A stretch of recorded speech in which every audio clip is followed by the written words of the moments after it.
Ele é sempre conotado com os Gnarls Barkley. CeeLo Green com música nova, chama-se Fuck You. É a pior forma de recebermos o Francisco Salgueiro, que é o nosso convidado nesta manhã na Antena 3. Francisco, bom dia, bem-vindo. Olá, bom dia. Estamos a oferecer o teu livro esta semana nos pontapés, portanto faz todo o sentido receber-te aqui. Até porque este livro faz todo o sentido também para o público da Antena 3 e para alguns dos pais do público da Antena 3 também, parece-me. Eu sou pai e comecei a ler o teu livro e fiquei um bocadinho assustado. E depois a minha filha destruiu a capa, como tu podes ver. Eu fiquei mais preocupado ainda. Pensei, isto é destruição de provas. Ela não quer que eu leia isto por alguma razão, e isso fiquei mais preocupado. Sabes que eu sou teu fã, já sou teu fã desde o primeiro livro. O Homens Há Muitos. As pessoas devem lembrar-se ainda da mítica capa dentro da embalagem de cenouras. Dentro das cenouras e tal. Que deu origem a esse livro, basicamente. Curiosamente, a origem a esse livro. Vamos contar a história. Portanto, é a Inês, é uma miúda de 17 anos, quando tu a conheceste? Não, ela na altura tinha...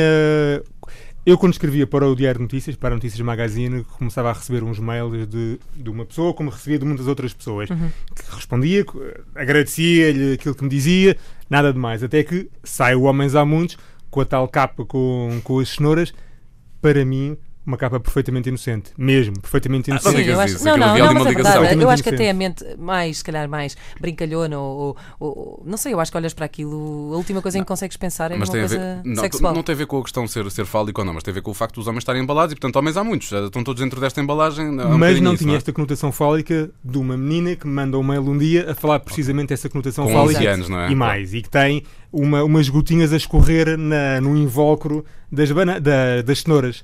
E eu aí achei estranho, mas quem é que é esta pessoa? O invólucro tinha umas gotinhas, tipo umidade. Eu não tinha reparado. Não tinhas reparado, nem eu.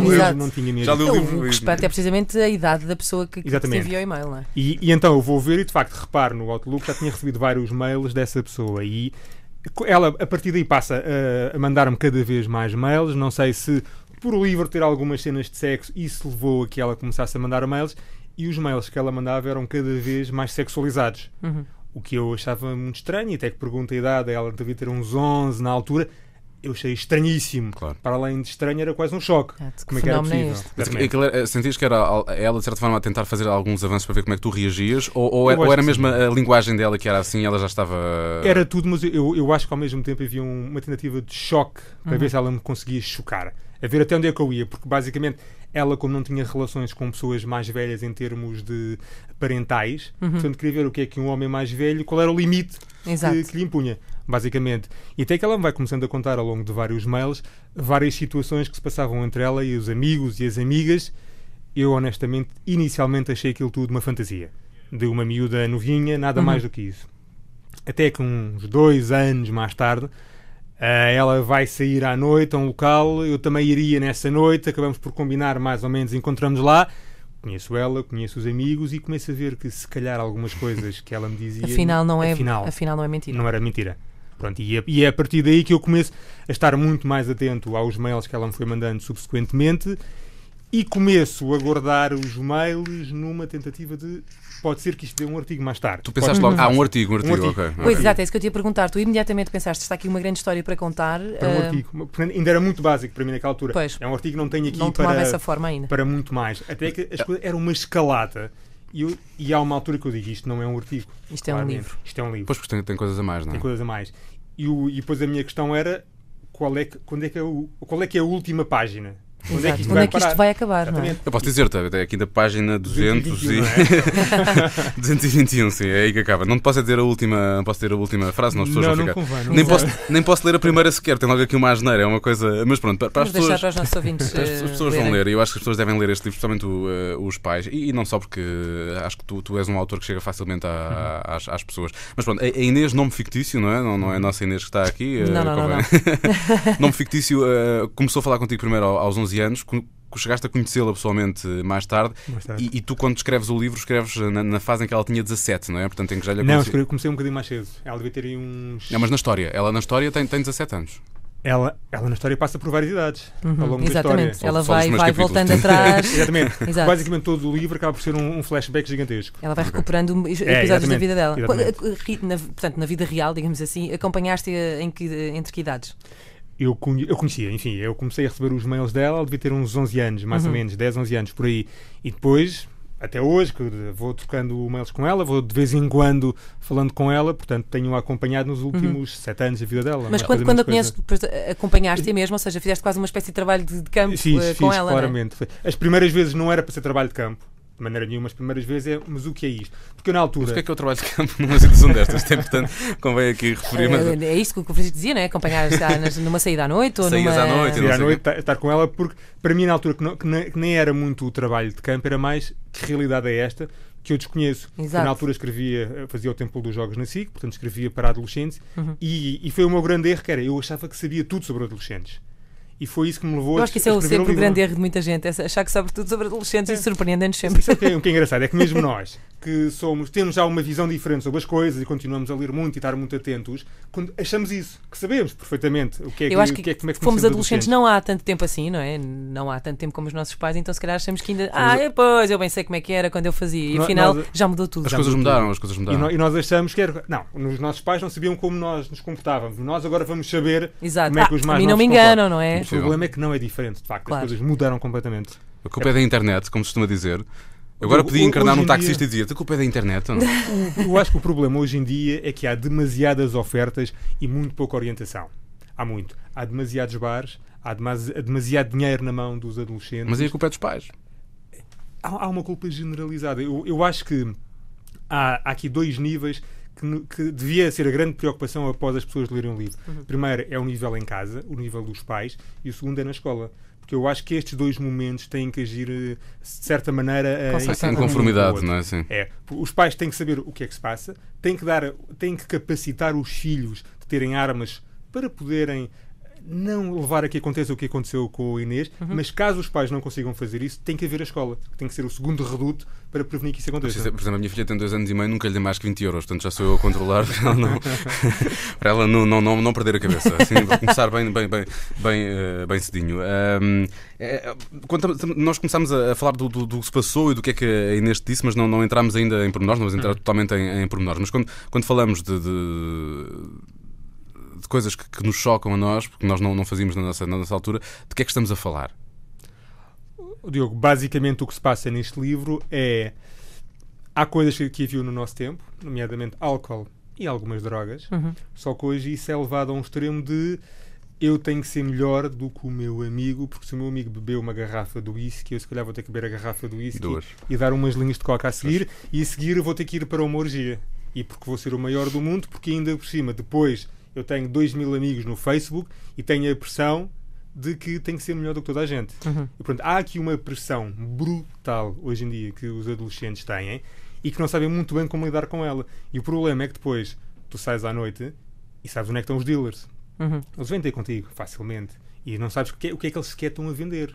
Aquilo podem estar a vender, por exemplo, ecstasy e não ser ecstasy, ser alguma coisa completamente Os rituais de integração há 15 anos atrás eram uns, não é? São aqueles que nós víamos na adolescência. E agora são outros. E agora são outros. Ou seja, estamos a falar disso de orgias, de cocaína. A cocaína hoje em dia é uma droga social, claramente. Deixou... Enquanto no meu tempo, e mais ou menos no vosso tempo também, de adolescente, o consumidor de droga era o drogado. Era o tipo com mau ar. Exatamente, era o toxicodependente. Era o tipo que hoje em dia não. Hoje em dia o consumidor de droga é uma coisa até bem vista entre os adolescentes, porque é cocaína, fisicamente não os destrói, podem continuar a ter um ar fantástico, ao contrário do que nós víamos e ficávamos um bocado assustados, que é, será que eu vou ficar drogado? Exato. Será que eu vou ficar aí pelos cantos? Não. Hoje em dia não. Portanto, a cocaína e o ecstasy também passa a ser uma droga perfeitamente aceitável. Ao passo que antigamente era uma coisa super distante, não é? Não se conhecia ninguém que tivesse esse tipo de... Eram uns meandros, não é? Era uma coisa de elites. Sim, era...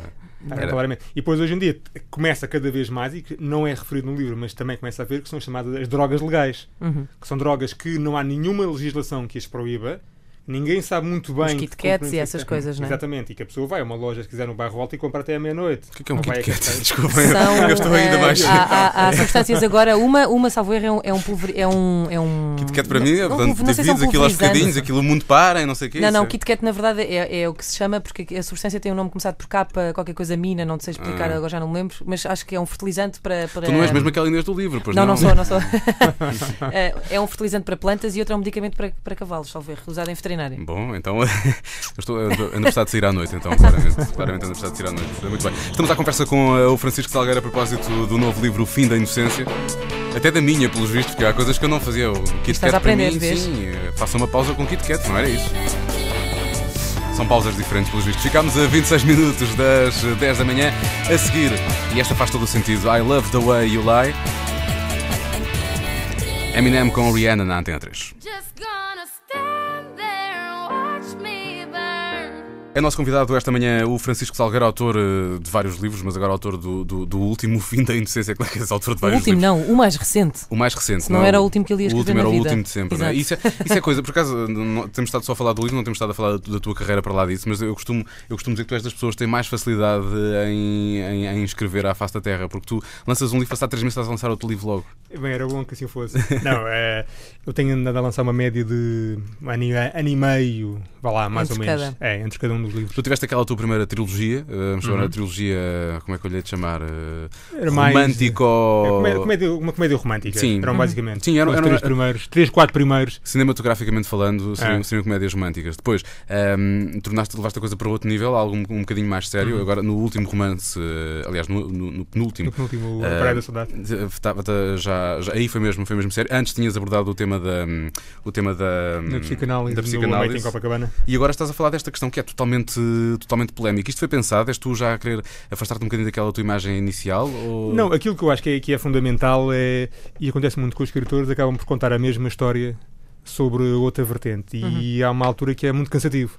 Exato. E de facto, para mim é mais importante inovar correndo sérios riscos de poder falhar. Mudar as temáticas é a melhor forma de fazer isso. Porque se eu estou a escrever sempre a mesma temática, é uma altura que as pessoas já sabem qual é a história que vem, portanto não faz sentido. E sabes que aquilo que eu sempre admirei a ti é o facto de estares muito atento ao que se passa. Tu vais muitas vezes diz lá, qual foi a última vez que tu viajaste? Que foste lá para fora? Este ano ainda não viajei. Uma vergonha, sério. Nem devia ter feito esta pergunta, devíamos ter feito uma pré-entrevista para saber isso. A nossa produção não teve tempo desta vez para falar. E tu estás sempre muito atento. Lembro o primeiro romance, tu tinhas muitas referências musicais, falavas das rádios, é uma coisa que está muito ligada. E agora aqui voltas a estar demasiado atento porque estás a falar de coisas que nós nem sabíamos que aconteciam entre os jovens portugueses. Mas tu obrigas-te a ver algumas séries que eles também veem, eles e tu queres ver. Eu obrigo-me a estar atento basicamente a tudo aquilo que se passa à volta, porque eu acho que é muito fácil, à medida que vamos envelhecendo, começamos a perder pachorra porque começamos a ficar muito quentinhos no nosso cantinho. Sim, tu querias ter perfeitamente ignorado os e-mails da Inês. Claramente. Olha esta Pita ou está aqui a inventar histórias. Sim, mesmo que a tivesses conhecido como conheceste, não é? Podias não ter ligado ao que ela te dizia. Bastava eu não ter posto o meu e-mail na altura que foi há 10 anos nos artigos que eu escrevia. Era o suficiente para não teres suficiente, que era vou pôr o meu e-mail para quê? Para me escreverem e eu sentir-me na obrigação de responder. Não vou chatear.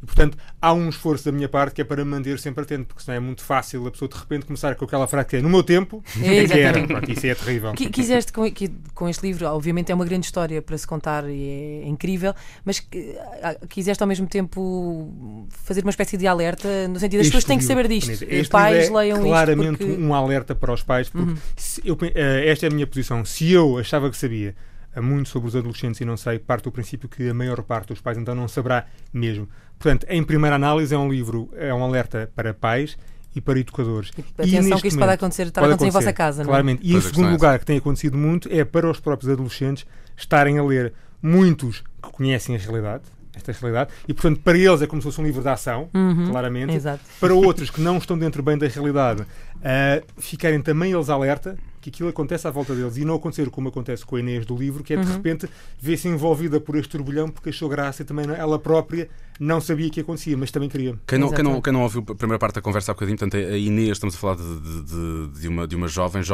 não é adulta ainda, que te contou as histórias dela. Tu puseste neste livro O Fim da Inocência, em que tudo aquilo que possamos imaginar e que se calhar já vimos contado em livros e noutros livros, ou filmes acima de tudo, acontece na realidade portuguesa.